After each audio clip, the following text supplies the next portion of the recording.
Hello and welcome to the I Am Woman project, where every week we have deep, thought-provoking and interesting conversations with thought leaders, change instigators, rule breakers and creative minds who think differently, sparking creativity and inspiration.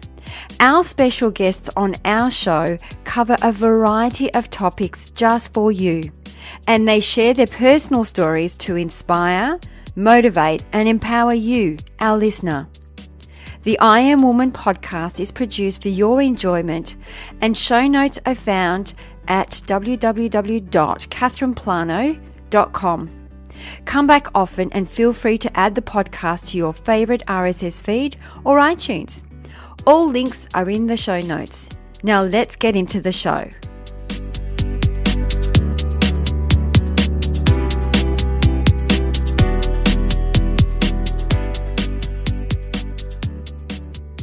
Today we have Melanie Phillips from the Madhuri Method. Melanie is an author, clinical Ayurvedic specialist, energy healer and yoga teacher trainer. As you can see, she does a variety of different things that were all spurred by life's initiations. Years ago, just at the end of completing her 4-year contemporary dance degree, she had both an injury and then a strange growth erupt on her leg, leaving her only to hobble, not walk very well, let alone dance. For the first time in her life, Melanie was confronted with a self that did not know how to be happy, being still limping and not dancing. This time proved to be the breaking open of her awareness to let in the light, and also a period in which she found herself justing with the dark. In her travels, Melanie found a guru, became a yoga teacher, got married, owned a yoga studio and began to study Ayurveda. Through the study and implementation of Ayurveda and energy healing, Melanie began to heal through addressing and bringing healing to all aspects of her mind, heart and body through Ayurveda and meditation. Melanie is passionate about merging ancient wisdom with modern sensibility for transformation and healing. She believes that laughter is the best medicine. So now it's time to chill back and tune into this inspirational woman.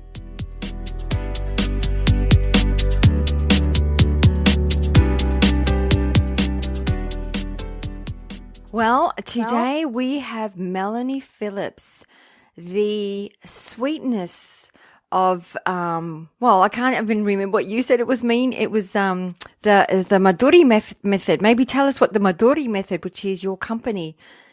Yes. So thank you, Catherine, for having me here. I'm delighted and great to connect with you. Madhu in Sanskrit essentially means sweetness or honey. And the Madhuri Method, or the Madhuri Method, is my particular company and my particular spin on teaching Ayurveda to yoga teachers so that they can implement these things into their practice. And then also with the Ayurvedic consultations I do and the energy work that I do, bringing in really the essence of coming back to our own sweetness, or the essence of who we are, which I believe is pure light.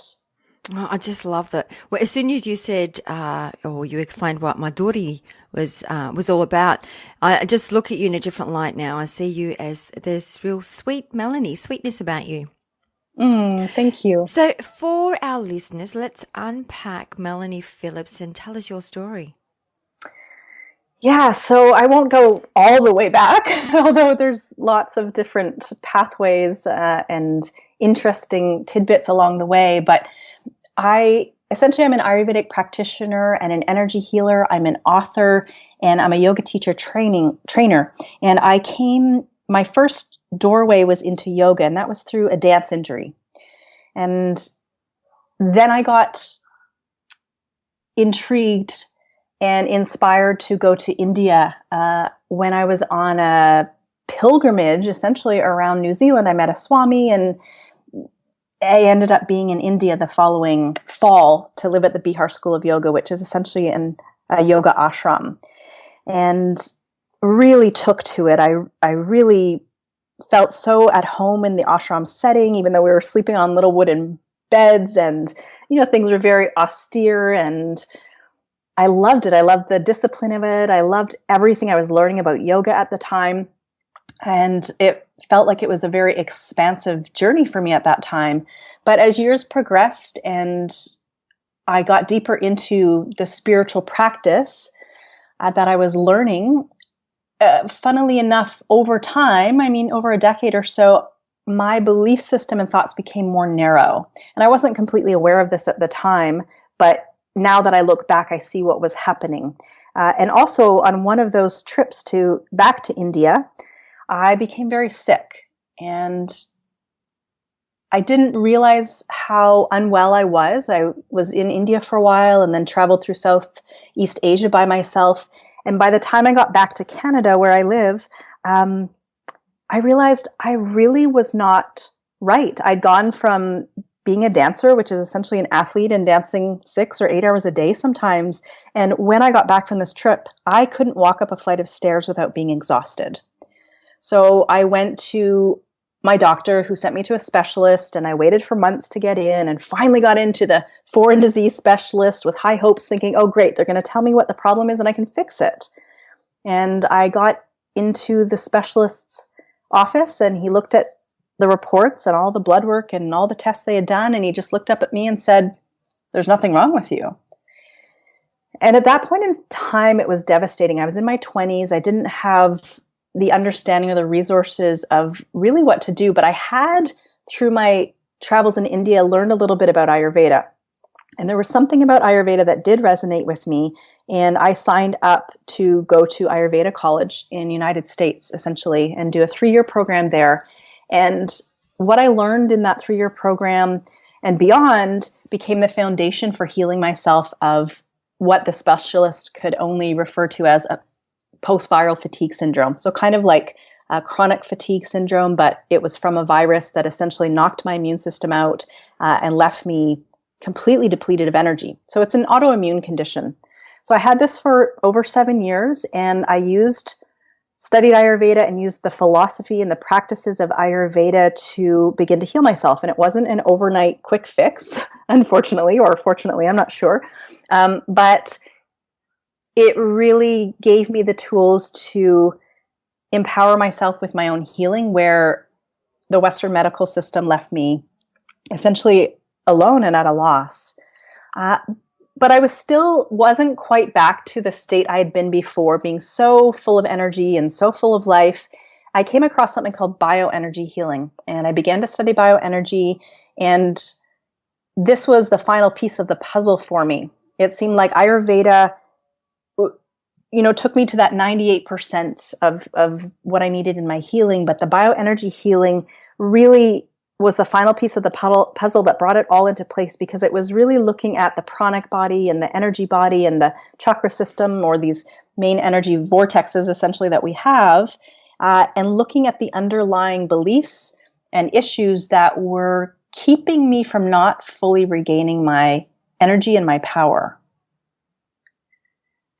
Wow, I'm just listening to you and going, I wonder what a day in the life would be like with Melanie. So talk us through that. So are you conscious of, or do you plan what you're going to eat on a day-to-day basis or a week in advance? Like, how do you actually, because Ayurvedic it's a technique in itself. You have to be really aware of your body. So if you from what I understand, and I did a test many moons ago, and I was very much fire. So for me, I was told to eat a lot of cooling foods. But I think you can go from one to another depending on what cycle you're in for a woman as well. Is that correct? Well, your constitution is actually established at conception, and that will never change. It's like your base. It's like your blueprint. But what does change, we call it the vikruti, or your current state. So you're constantly moving in and out of balance. And so somebody can present with a different dosha than is their original or true nature. And this is where we see there's an imbalance. Or you can present with symptoms of your true nature. So like you say, if you're fiery, then you can present with fiery type symptoms, whether that's acne or inflammation or colitis or diarrhea, all of these fiery expressions that the body is communicating to us are just saying, hey, you're out of balance in a fire type way. But essentially your dosha or your constitution at the moment of conception is established. So that is set. And then, yes, throughout life and life's changes and stresses and what life throws at us. And just because most people aren't aware of what their Ayurvedic constitution is. So you're correct. They're not eating the foods that are going to necessarily be best for them. They're not living in a way that may suit their constitution because we're caught up in the push of our culture's drive and society's, more, faster, longer, all of this stress that may be very unnatural to what our unique body-mind system needs. So so I know that you can do an assessment to find out exactly what your dosha is, and then how do you then work through what you are depending on what you're going through? Do you do another assessment, or is it these elements or these physical things that occur to make you think, well, I'm out of whack right now, so I should be adding more air or more whatever that may be? Yeah, well, back to your original question about, am I aware of like what I'm eating and do I plan? Yes, awareness is absolutely the first phase of anything, really, of being aware of not feeling right or being out of balance. And so many people, so many intelligent, conscious people may not even be aware that a little bit of gas or a little bit of bloating these are initial signs of imbalance that can over time lead into much greater challenges, health challenges. So the awareness of, it's like a fine-tuned instrument of listening to our body and feeling when we're a little bit off, or listening to our mind or our emotions and feeling when we're not in our wholeness and when we're not in our center is the spark, is the key of saying something's not right and I need to look at what that is and address it. So maybe it is something as simple as changing to eat seasonally or eating to satisfy your doshic needs. So everyone's food needs are different depending what their constitution is. But awareness is the first phase of it. Without that, we just kind of bumble through life and don't really realize that something's wrong until we get a diagnosis or until something major happens. And then we go, oh, wow, maybe I haven't felt right for days or months or years or decades. So you can go online and do a dosha quiz.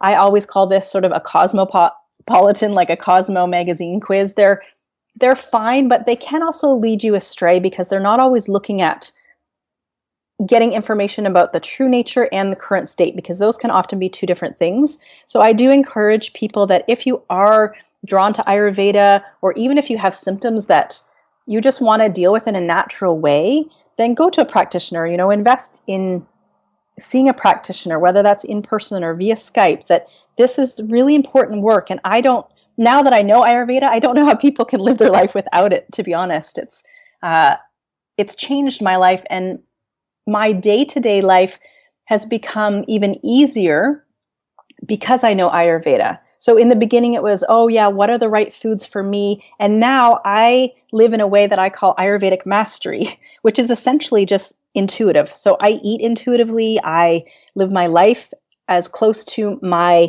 intuitive self and my wise inner self as possible. So I'm not fixated on any kind of diet. I'm not fixated on any kind of way of being. Yes, I have preferences, but to me, the mastery level is when we can digest whatever is in front of us, physically, literally, and also metaphorically within our life. Can we digest our life's experiences? Can we digest our emotional experiences?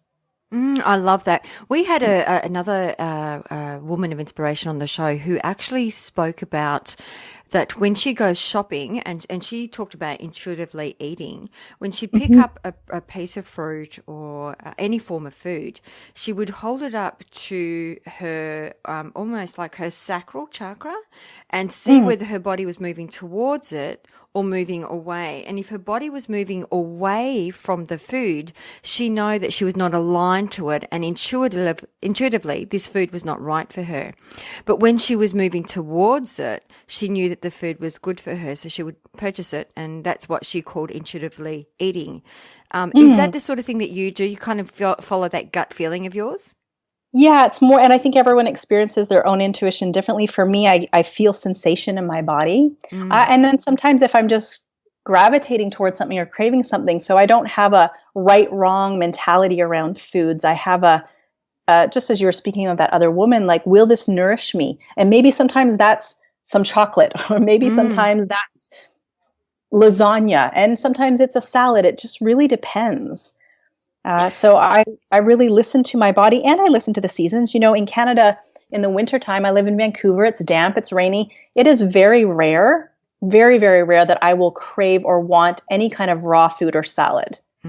It's just not natural. And then as soon as summer comes and the temperatures change, my body does crave that. But it's not from an intellectual, like, oh, I should eat salads because they're healthy. When a lot of the times, if we're not digesting the food we're taking in, even if they're so-called healthy salads or smoothies, then we're not receiving the nourishment and we're not receiving the energy from the food. So this is where I really teach my students and clients to move out of, reading things on social media of like the new superfood or what's healthy and what's not, because it's very broad, and we need to listen individually and uniquely to what our body is saying.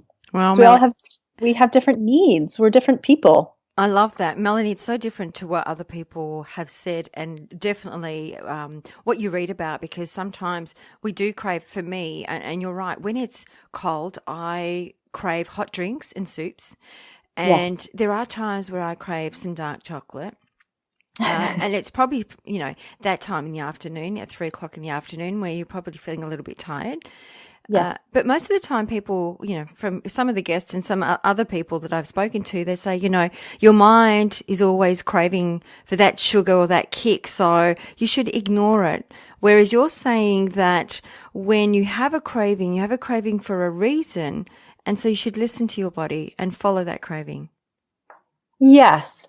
And here's the disclaimer. Here's the disclaimer on that one, though. If we're out of balance, then our body will likely crave things to keep us out of balance. And that's when it is not necessarily healthy, and we have to look underneath. So say someone's craving sugary sweets all the time. I wouldn't necessarily say, oh, you should just give into those cravings. If that's coming from a state of it's not a true intuition, or it's not a true body craving, it's more of a habitual or addictive response, or a emotional eating response, then we would look underneath that and say, what are you really craving? Are you craving nurturing? Are you craving recognition, approval, love? And what other activities could you do to satisfy that underneath craving, opposed to the sugar addiction craving? So that's my disclaimer on. I'm not talking about, if you're caught in the loop of a habitual way of eating that is not serving you because it's coming from a lack of consciousness. I'm saying the next level, and that's why I call it the mastery level. For those of you who feel like you're pretty clear within yourself and fairly balanced within your health, then that's when you can really listen to those deeper cravings. But the first step before that would be addressing any underlying causes of imbalance that are perpetuating an unhealthy craving. Does that make sense? Absolutely, makes absolute sense. So, Melanie, how does the bioenergy fit in with the Ayurvedic form of life? I love that question. So, my belief is that energy healing always was part of Ayurveda. Ayurveda, for those of you who don't know, it's the world's oldest holistic healing system that's still being used on the planet, and its origins are from India over 5,000 plus years ago. However, my sense is, and what I really believe, is that all native indigenous cultures on the planet were using the principles of Ayurveda. They wouldn't have called it that, but they would be wildcrafting herbs. They would be living with the cycles of life. They would be in rhythm with nature. Essentially, that's what Ayurveda is looking at the 5 elements that are in everything on the planet and also within ourselves, and saying, how do we stay in harmony with our inner environment in relation to the outer environment? I got you. And isn't it interesting? Like, I look at 4 elements. You're saying 5 elements, and it depends on what, because I know with Chinese medicine, Ayurvedic, they have 5 elements, where a lot of the work that I've done in my time, as well as Huna, we only work with 4 elements, which is fire, earth, water, and air. And in astrology as well. But the 5th element would be wood. Is that correct? In Chinese medicine, that would be correct. They use wood and metal. But in Ayurveda, we use earth, water, fire, air, and ether, or space, essentially. Yeah. Yeah. Okay. So talk us through what is bioenergy for our listeners, because and for myself as well. I'm intrigued to learn more about it. So bioenergy healing is one of the tools that I use in my energy healing work, one of the main ones, and it's essentially a system for looking at the biofield or the aura. So we have an energy that radiates out from the body, and this now, science is approving of this and agreeing with this. It's not just woo-woo out there ideas, but really saying there is a field of energy that can be measured. And often dis-ease will originate on this subtle energetic level. Excuse me. So when we have stress in the body or the mind or in the emotions, then this creates, let's say, a blockage of energy. So if you think of your body as an energy system, which it is, and every stressful thought begins to block the natural flow of energy, or every incident or trauma blocks the energy, then until that energy is cleared, or the stagnation is cleared rather, and having the energy flow, then there will be dis-ease.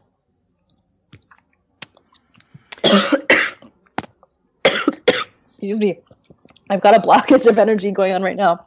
That's okay. You're clearing your energy as you're speaking. So how does one, for example, with the energy, if you have a block of energy in your body, how does one discover that? Because I've seen these bioenergy machines where people hook you up on a machine, and I think they just put your finger in it. So it's kind of I think it measures your pulse or something like that. And then it gives you a reading of what your energy is like. Are you okay? I'm okay. Sorry. No, that's okay. I am good. I just got a little tickle in my throat and now it's coughing. So that, Catherine, what you're talking about is biofeedback. Biofeedback. Mm-hmm. So how does one discover if they've got a block of, a blocked energy somewhere in their body? Yeah, you will know. So again, coming back to the awareness, if you have any symptoms. All right. So that could be anything from indigestion to insomnia, or it might be a really large symptom like cancer or arthritis or diabetes.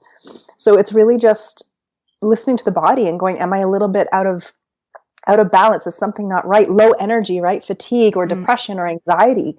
These are all symptoms of blocked energy or stagnant energy. Often people that are fatigued, they think, I have no energy. It's not that they don't have the energy, it's that it's blocked. Okay. So when that energy can be released and freed up, then they feel the vitality returning. But most people don't know how to clear that blockage for themselves.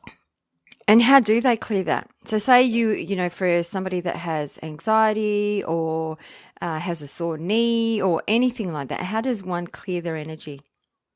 Yeah, good question. Good question, and a bit of a complicated one.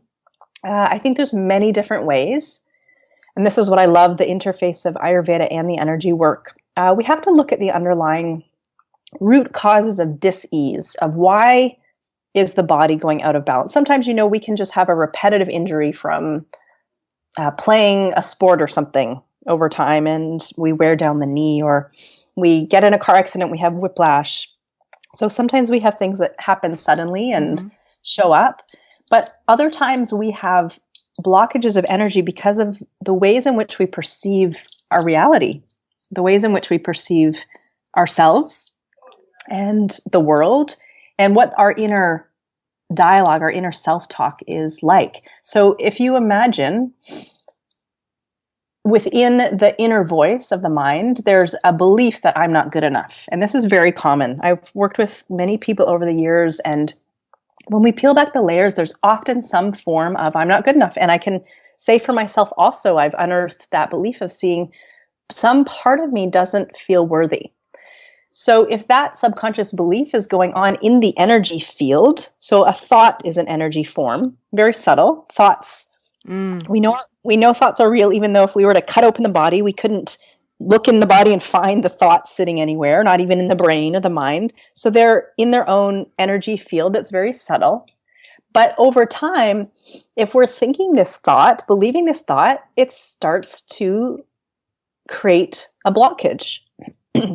So that blockage will create a dis-ease in the physical body, because the physical body is just an expression of the more subtle energetic body. So the two are related, and the information that our physical body receives is from the more subtle thoughts and emotions. And so when we're doing things, even with Ayurveda, and eating all the right foods, and taking the proper herbs or supplements and being as healthy as we can be, but when we're still finding we're at a plateau and going, well, why aren't I healing? I'm doing all the right things physically, but still nothing's shifting. And that's really where we cannot ignore the other aspects of who we are. We're not just physical bodies. We are mental, emotional, energetic beings. And we can't separate those things. We can't separate the body from the mind, from the emotions, from the energy body. No, you can't. The body and mind are very much connected. And I believe that we were having that conversation yesterday, that when you do have a thought, it's like, how do you control your thought when you have anything from 60 to 80,000 thoughts a day? And it's about being conscious of them and watching them and being the observer of your thoughts as well. Because when you catch them, because sometimes when we get through our day and we're just caught in that vortex of thinking, to that point where it's, because obviously your heart and your brain is constantly communicating with one another, going up and down, back and forth. But it's that thought that if we catch it the right time, it doesn't hit our heart and create that emotion where it's we show up in a way that we don't want to show up. And it's work, but it's like with anything. I always say, if you want to, have a healthy mind and a healthy body, you would go to the gym or do yoga or, Ayurvedic form of lifestyle. But it's constant. It's not one of those things that you just do it for a couple of days and then you're healed. It's a lifestyle. That's why I don't call diets, because diet is short term. And you're right, because people get stuck on short-term diets because it's called diet. But if you say this is my lifestyle, there's time associated to that, which is your life. Yes, absolutely. And the interesting thing is, about those 60 or 80,000 thoughts we have every day, I think it's 90 or 95% of them are the same thoughts we had yesterday. So the good news in that is that we can start to catch these thoughts and beliefs that are creating contraction, not expansion. And whenever a thought or sensation, feeling in the body is creating contraction, that will eventually create dis-ease. And so we can feel for, I could invite the listeners to call up a stressful thought right now and then ask them to pay attention to their body, and there would be a physiological reaction. If we focus enough on something that stresses us out, our body has a reaction to that. And then we can also work in the opposite of calling up good feeling thoughts of things that feel good and go, oh wow, my body is responding differently. And in that is the work, I believe, that you say, Catherine, it is daily practice. It is moment to moment. It's a lifestyle. It's not just we do it once and check, oh, I've completed that. It's really a way of looking at ourselves and the world. I agree completely with you. And how do you work through? So we talk to some of our women of inspiration. We talk to them about some of their roadblocks and what gets in their way of their business. And quite often they talk about it's them that gets in the way. They get in their way, or their saboteur, or some people call it their imposter. How does one recognize, or how do you recognize? Because we all have those moments where we sabotage. And I know even for myself, I had a fear of success. So then I was sabotaging when things were going really well. I would be sabotaging an aspect of my business, or if my relationship was going really well, then I would be sabotaging my relationship. But it took me years to identify this saboteur or imposter. And now it's still to this day, I catch it out and then work with it. What are some of your tricks that you work with when your saboteur comes up? That's a good question. Well, I think the first thing is the awareness of just going, oh, I've seen this before, or I've felt this before. And the practice is the awareness provides us some space to get a little bit of perspective of going, oh, that's a thought or that's a belief. And even just labeling it can be good sometimes of, oh, that's an old belief or that's a thought. And these things will repeat themselves, even if something arises for me and I feel like, oh, I've worked through that. I thought I'd worked through that. Why is this here again? And then I think what is the most important is bringing more love to ourselves and the situation and not resisting what is arising. Because in the resistance of what is arising, we push it away and make some part of it wrong. So it's very much the masculine energy to go into that way of wanting to fix or change right away, or being like, oh, I know, I'll just improve myself, or I'll just somehow push away from what is arising, whether it's the saboteur or the victim or the martyr, whatever that is, instead of being with it. I think these I think of them as fragmented aspects of ourselves, and I think they really just want to be seen, to be heard, to be acknowledged, so that they can have their place, but not be in control. So I don't think it's about obliterating any aspect of ourself, but essentially changing our relationship to it. So as we work with something that arises, bringing more love to the one who is going through the experience, bringing more love to the one who is challenged by the saboteur, by the victim, by the martyr, by the belief system. And in that, there's a softening that occurs in the energy body, in the pranic body, in the mind, and the heart. So it's not about overcoming and not about making ourselves wrong, because often we'll do that. We'll make ourselves wrong for how we're thinking or feeling, and like, oh, I should be over this by now, or why is this here again? I've done all this work. And that is what digs it in deeper, and kind of, it's like, we're not going to resolve or dissolve things by being angry at them. And I feel that's true for the physical body. You know, we can't fight against something to heal it. It doesn't even make sense, but so often we do, right? We get angry and think that anger, oh, I'm going to fight cancer, I'm going to fight this. And ultimately, it's not the path to sustainable healing. Yeah, it's really to surrender to it. And I think that yesterday we were talking about whatever you want to call them, a self-sabotage or saboteur or imposter, and everyone has their own tricks on how they deal with them. And I think it's really not to judge them, absolutely, but to acknowledge them, not to repress them because they want to be seen and heard, but to acknowledge when they do come up and go, oh, I see you, I hear you, I feel you. And there's some techniques that I've learned over the years too, that you can actually, once you acknowledge it, instead of calling it, a saboteur or an imposter, which can have a negative connotation to it, you can actually give it a name so that when it comes up, you actually separate yourself with it, because you can identify it's still a part of you, but you can identify that part of you is want to be seen and acknowledged, and that's why it comes up. Absolutely. But it's true. It is really about love and surrendering into it.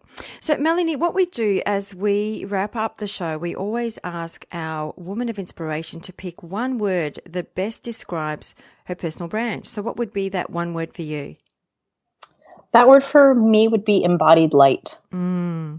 Well, those are two words, but those are the words. That I light. I can see that, absolutely. Even just looking at your photo, to me, you bring a lot of light about you, absolutely. And the other thing we do as we wrap up the show is ask our woman of inspiration to leave our listeners with 3 shiny golden nuggets. So what would be those 3 shiny golden nuggets that you would like to give our listeners today? So what I would love to impart to the listeners here is that, number one, it's really not about what you do, but how you do it. Meaning the level of consciousness in which you bring to your activities, to your eating, to your relationships, to your children, to your career, whatever it may be. It's really the quality in which you move through your life that is important and penetrating, not how many things you can get done in a day. So that's the first thing, is it's not what you do, but how you're doing it. Like, just check in. How are you driving your kids to school? Are you stressed out? Are you frantic? How are you moment to moment? And that is paramount to transformation, of looking at, how do I want to show up? How do I want to be? And am I being that way? The second thing I would like to share is that no matter what you've experienced in your life, it doesn't need to define you or your life, and that you honestly and truly can shift things and create your future from today. No matter what has happened to you, no matter what traumas or tragedies or life experiences you've been through, no matter how wonderful or horrible they've been, they do not have to be your future. And the third golden nugget I'd like to share is that your health and your body will ultimately heal by welcoming in more love, more surrender. This will move into your life, into your cells, into your mind and relationships, so that connecting into your heart is the most important vehicle, the most important tool for healing. And that can look many different ways, but by welcoming in more love and acceptance, it doesn't mean you have to ignore things that have gone wrong. It doesn't mean that there's not space for anger and frustration and sadness and grief. Not at all. I'm not saying that, but I'm saying to welcome in the whole spectrum.